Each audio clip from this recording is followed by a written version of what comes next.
Welcome to The Explainer. Today, we're going to deconstruct something we take for granted every single day: time. What if the way we think about it is actually kind of fuzzy?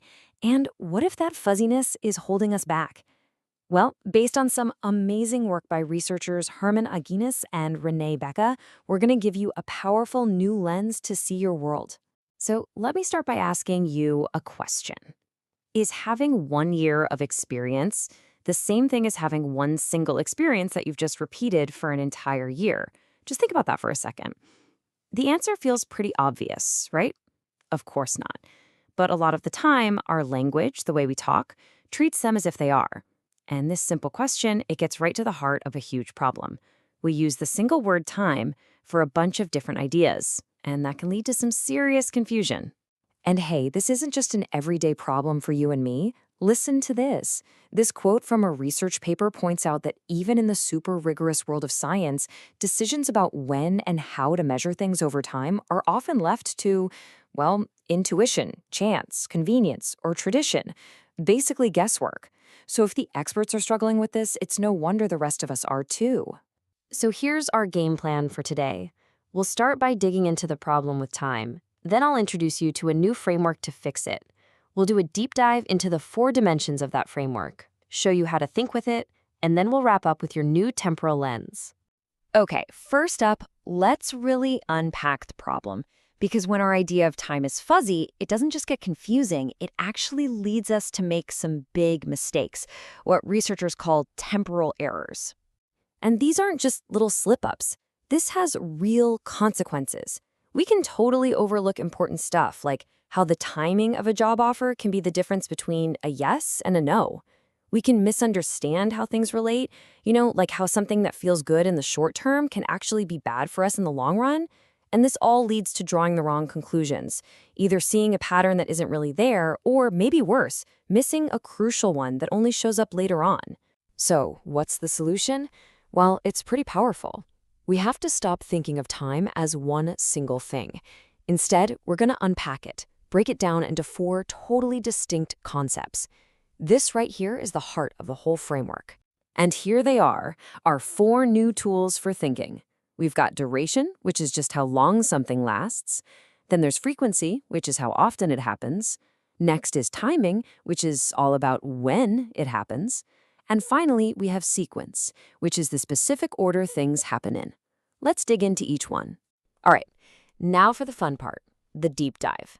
We're going to break down each one of these 4 dimensions one by one, with some really clear examples, so you can really get a feel for how different they are and why each one is so critical. First up, duration. This is probably the one we're all most familiar with. It's simple. It's the how long question. How long does something last? For instance, a company might want to know, what's the duration of the adjustment period for an employee they've moved to a new country? Research actually suggests it takes about 4 years. That's the duration. Or think about a star performer at work. Instead of just asking if they're a star, a much better question is, for how long? What's the duration of their peak performance? See how that's way more precise than just talking about their experience over time? Okay, tool number 2 in our kit is frequency. This one is all about the how often question. How many times does something happen within a certain period? A great business example would be tracking the frequency of a company's investments in R&D over, say, a decade. Let's go back to our star performer. Instead of looking at the duration of their career, we could ask, what's the frequency of their successful projects each year? That gives us a totally different and, you could argue, a much more valuable way to measure their performance. Third, we have timing. And this is where context becomes absolutely crucial. It's not just about a clock on the wall, it's about when something happens on a timeline relative to everything else. It's the when question. Remember that job offer example? The impact of that offer is massively influenced by its timing. An offer that comes one day after the interview feels completely different from one that comes 3 weeks later. It's all about context. And for a star performer, the timing of when they became a star is a huge deal. Did it happen early in their career or much later? The when completely changes the story. And that brings us to our 4th and final dimension, sequence. This one is purely about the order of events. What happens first? What happens next? What happens last? This is the in what order question. So think about entrepreneurship. There's this big debate about the right sequence. Do you explore a bunch of ideas first and then pick the best one to exploit? A straight line? Or is it more of a cycle where you explore a little, exploit a little, then go back to exploring? Understanding the process means getting the sequence right. Now let's be super clear here, because it's really easy to mix up timing and sequence. Timing is about pinning an event to a specific point on the calendar, the when, May 5th. Sequence is just about the relative order of events, the order. A job offer coming after the interview, but before the reference check. That's sequence. It's a subtle difference, but it's a really powerful one. Okay, so we've got our 4 dimensions. That's cool. But how do we actually use them? This next part is all about turning this from a cool idea into a practical tool you can use to ask way better questions about, well, pretty much anything. The paper lays out this fantastic 3-step process. First, justify. Ask yourself, is time actually a critical factor here? Be honest. Second, define. If time is important, which one of these 4 dimensions are you really interested in? Duration, frequency, timing, sequence? Get specific. And third, choose. Once you know what you're looking for, how are you actually going to measure it? In months? Number of times? This whole process just forces you to be crystal clear. So for duration, the key question you have to ask is, for how long should I even be looking?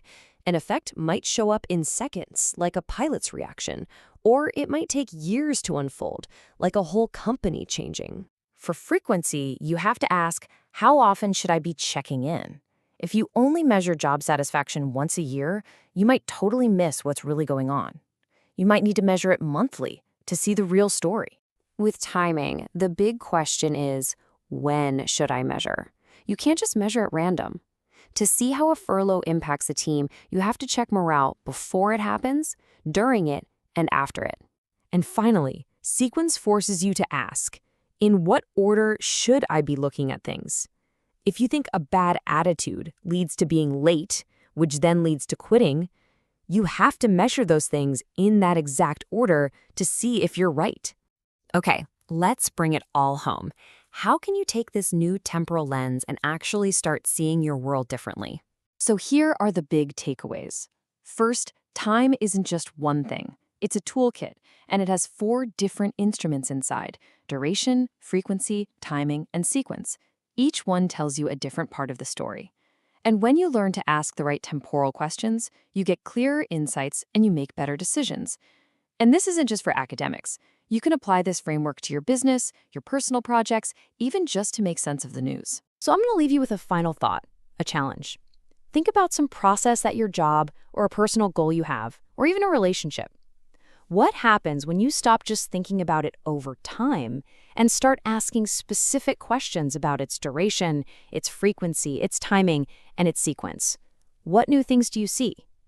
By deconstructing time, you might just build yourself a better outcome. Thanks for joining us on The Explainer.